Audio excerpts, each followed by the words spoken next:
Foreign ক্রিকেটারদের list, এই লিস্টে এই ফরেন ক্রিকেটার আছেন অর্থাৎ যাদের বিপিএল আসলে পিক করা হবে। এই লিস্টে পীয়ূষ চাওলাও আছেন, সামিত পাটেলও আছেন, রবি বোপারাও আছেন, অনেক ক্রিকেটার আছেন।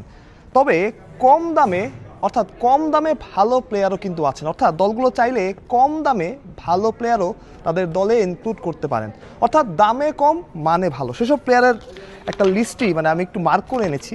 আপনি যদি বি ক্যাটাগরিতে যান, এখন আমি আগে বলিনি, এখন যদি দলগুলো চায় যে তারা সামিত পাটেলকে দলে ভেরাবে, রবি বোপারাকে নেবে, তাহলে তো আপনি আটকাতে পারবেন না। কিন্তু বরাবর এরকমই হয়েছে। গতবার বিপিএলে মার্টিন গাপটিল ছিলেন লিস্টে, আনসোল্ড। জশ লিটল তখন দুর্দান্ত ফর্মে ছিলেন, আইপিএল খেলতেন, তিনিও আনসোল্ড। এমন অনেক ক্রিকেটার ছিলেন ক্যাটাগরি এতে যাদের দামের কারণে বা যে কারণেই হোক ফ্র্যাঞ্চাইজিগুলো দলে নেয়নি।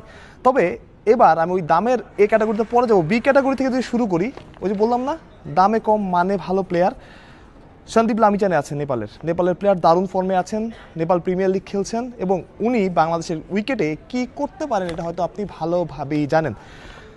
412 নম্বর প্লেয়ার রিচার্ড এনগারাভা। আমি যদি নামের উচ্চারণ বা প্রনাউন্সিয়েশন ভুল হতে পারে, ভুল হলে আমি দুঃখিত, বাট জিম্বাবুয়ের এই ক্রিকেটার, এর আগেও বিপিএল খেলেছেন এবং সেই বিপিএলে দারুণ পারফর্মও করেছেন। আমি যদি ভুল না করি সিলেটের হয়ে তিনি খেলেছেন এবং দারুণ পারফর্ম করেছেন। তিনি এবারও আছেন বি ক্যাটাগরিতে, অর্থাৎ $25,000 থেকে যে ক্যাটাগরির বেস প্রাইসটা শুরু হবে।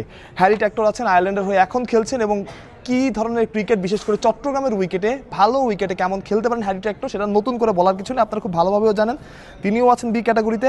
আলী খান ইউএসের পেসার, আলী খান বয়সটা 35 হয়ে গেছে, তবে আলী খানের বড় বড় ফ্র্যাঞ্চাইজি লিগ খেলার অভিজ্ঞতা আছে এবং আলী খানকেও চাইলে পিক করতে পারে দলগুলো। তবে এই লিস্টে কিন্তু রবি বোপারা, সৌদ শাকিল, ইশুরু উদানা, সামিত পাটেলও আছেন। এখন দলগুলো যদি চায় সন্দীপ লামিচানে, এনগারাভা কিংবা হ্যারি ট্যাক্টর আলী খানকে বাদ দিয়ে সামিত পাটেলকে নেবে, রবি বোপারাকে নেবে, ইশুরু উদানাকে নেবে, তাহলে আপনি তো না করতে পারবেন না। ক্যাটাগরি সি থেকে আমি খুব বেশি প্লেয়ার যে পেয়েছি তেমনটা না। কাসুম রাজিথা আছেন যিনি মোটামুটি পারফর্মার, তবে কাসুম রাজিথার বয়সটা এখন হয়ে গেছে, কাসুম রাজিকে আসলে ওই লিস্টে ফেলা হয়তো বা যায় না। অ্যারন জোন্স আছেন, যদিও তিনি ইউএসএর প্লেয়ার, বাট বাংলাদেশের উইকেটে বাংলাদেশের কন্ডিশনে তিনি ভালো খেলতে পারেন। এর আগেও বিপিএল খেলেছেন এবং বিশ্বকাপেও দারুণ পারফর্ম করেছেন, যেটা ইউএসএতে হয়েছিল। ক্যাটাগরি সিতে আরেক 2জন প্লেয়ার আছেন, 3জন প্লেয়ার ইনফ্যাক্ট। ব্রায়ান বারেল কথা আপনি বলতে পারেন, দারুণ অলরাউন্ডার। তারপরে আছেন কার্টিস ক্যাম্পার, আয়ারল্যান্ডের প্লেয়ার, তারপরেও ভালো বোলিং ব্যাটিং দুইটাতেই আপনাকে পুষিয়ে দিতে পারে। আছেন পল স্টার্লিং সি ক্যাটাগরির প্লেয়ার এবং খুব কম দামে আপনি খুব ভালো প্লেয়ার, খুব যদি দাম না ওঠে এবং সেটার সুযোগও হয়তো নাই, কারণ একটা নির্দিষ্ট পরিমাণ অর্থ বেঁধে দেওয়া আছে এইখানে, সুতরাং আপনাকে পল স্টার্লিং ভালো সার্ভিস দিতে পারে যদি আপনি চান। ক্যাটাগরি ডি, উসমান কাদির আছেন, পাকিস্তানের লেগ স্পিনার। উসমান কাদিরের আগেও বিপিএল খেলেছেন এবং দারুণ লেগ স্পিনার, 4 ওভার দারুণভাবে আপনাকে বোলিং করে দেবে এবং 4 ওভারে যদি আপনি তার সার্ভিসটা পেতে চান, উসমান কাদিরকে যে কেউ দলে ভেরাতে পারে। ব্রায়ান ব্র্যান্ড আছেন জিম্বাবুয়ের, দারুণ ফর্মে আছেন এবং দারুণ পারফর্মও করছেন, তাকেও আপনি চাইলে, ছোট নাম এবং তিনি আছেন ডি ক্যাটাগরিতে, চাইলে দলে ভেরাতে পারেন। নেপালের ক্রিকেটার দীপেন্দ্র সিং আইরে, দারুণ প্লেয়ার, দারুণ ব্যাটার।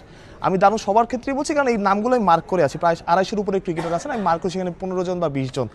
দীপেন্দ্র সিংকে নিতে পারেন, কারণ নেপালের ব্যাটার হলেও তিনি ভালো পারফর্ম করেন এবং ভালো ফর্মে আছেন এবং অন্যান্য ফ্র্যাঞ্চাইজি লিগ খেলার তার অভিজ্ঞতাও আছে।